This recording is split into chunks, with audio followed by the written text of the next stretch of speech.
You're listening to Civic Media. You can tune into any of our live shows on any radio station across the state with the Civic Media app. Find us in your phone's app store and listen anytime, anywhere. This is your WGBW Daily News Roundup for the Talk of Green Bay, 97.9 FM and 1590 AM. For 97.9 WGBW News, I'm Lisa Hale. The Wisconsin Department of Natural Resources continues an air quality advisory until noon today. The smoke from Canadian wildfires is causing the issue. Conditions are expected to improve slowly today, but things may remain smoky, hazy, and unpleasant through the weekend. After only 7 months in his position, Ronald Sari, the interim head of Wrightstown Schools, is resigning effective tomorrow.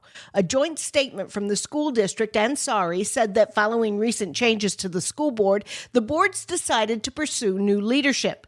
Sari was named interim administrator in January when Superintendent Andy Space retired early. Since then, the school board of 7 gained 4 new members following a recall, an election, and resignations of other board members. An Appleton paper products manufacturer is in trouble with the U.S. Department of Labor for exposing employees to dangerous energy and machine guarding hazards after an employee lost 2 fingertips. OSHA conducted 3 investigations at Progressive Converting Incorporated. The OSHA citations allege 3 repeat, 13 serious, and 3 other than serious violations for failing to guard machinery properly, not having energy control procedures, and not providing proper training for employees. Progressive Converting now has 15 days to pay a $280,000 fine, request a conference with OSHA, or contest the findings. Onyx Partners is buying 119 JCPenney stores, including the one in the Fox River Mall.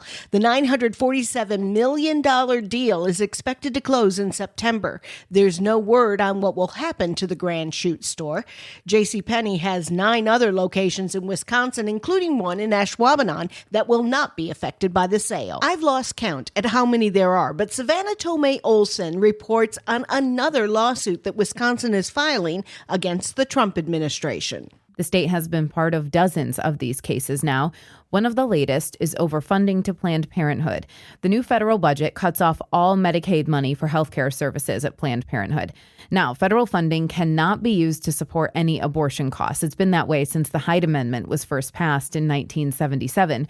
So this provision in the federal budget cuts off Medicaid reimbursement for other services in healthcare, like cancer screenings, wellness exams, and birth control. Attorney General Josh Kaul said the provision was a horrendous policy and an attack on both Planned Parenthood and access to health care. The feds haven't changed their minds about Milwaukee County Judge Hannah Dugan. Stuart J. Waddles has the latest. The feds haven't changed their minds about Milwaukee County Judge Hannah Dugan. UrbanMilwaukee.com reports there was a filing from federal prosecutors this week arguing against her claim that she's immune from prosecution. It's the case accusing her of obstructing an ICE arrest. Prosecutors say her legal team's arguments stretch judicial immunity too far and ignore that judges can be charged with crimes even if they step outside their judicial role.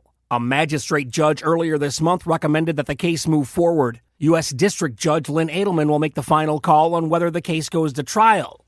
A date on when a decision might come isn't known. I'm Lisa Hale, 97.9 WGBW News. For news anytime, log on to WGBW.FM.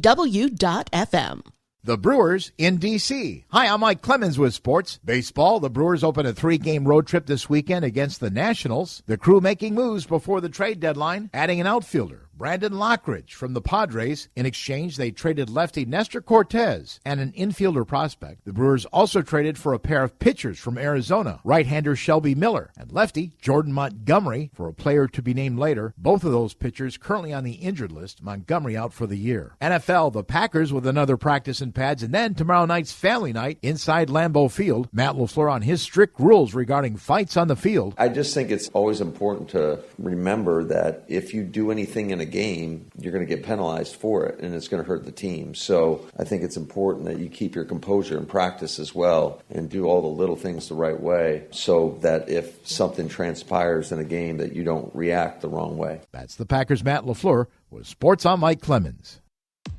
On your entertainment beat, I'm Pete Schwaba. Getting fired from any job is never easy, but when you're an actor on a big show, it's more public and can mess with an actor's psyche and confidence. Even actors with a track record and solid resume are not immune from being launched from a project. Actor Rupert Everett told Vanity Fair he was fired without explanation and will not be in season 5 of Emily in Paris. The Netflix show contradicted Everett, saying he was not exactly fired, but was hired as a guest star and was never promised another season. Either way, the My Best Friend's Wedding actor still thought he had a job and says he spent 2 weeks in bed depressed. He might not have to wait long for his phone to ring, though, as fellow My Best Friend's Wedding alum Dermot Mulrooney recently told the New York Post that there are rumors floating that there could be a sequel to the Julia Roberts film in the near future. I don't know about that. Might be too soon. The Law & Order franchise has been teasing its viewers for years regarding a romance between detectives Olivia Benson and Elliot Stabler, played respectively by Mariska Hargitay and Christopher Maloney. Fans on social media have been asking when it will happen. Maloney recently told the New York Post he's been trying to get them to hook up for a long time. Hargitay says she is enjoying the flirt game and is keeping an open mind about the situation. Maloney currently stars in Law & Order Organized Crime, and Hargitay is in her I Lost Count season of Law & Order SVU. DC Studios may have made a lot of money over the years, but they haven't had a film that's reached the $300 million plateau domestically since 2022. Thanks to James Gunn's Superman just crossed the mark. This is the 9th DC movie to reach $300 million here in the U.S. The last DC film to hit that mark was The Batman 3 years ago. I'm sure DC would like even more cha-ching, so be sure to check out Superman, which is still in theaters. When it comes to TV or movies, there is nothing like momentum. The Gilded Age is currently in its 3rd season, and all arrows are pointing up. The show is tracking 25% more than its previous season, and still has 2 episodes left of season 3. HBO has already renewed the show for a 4th season.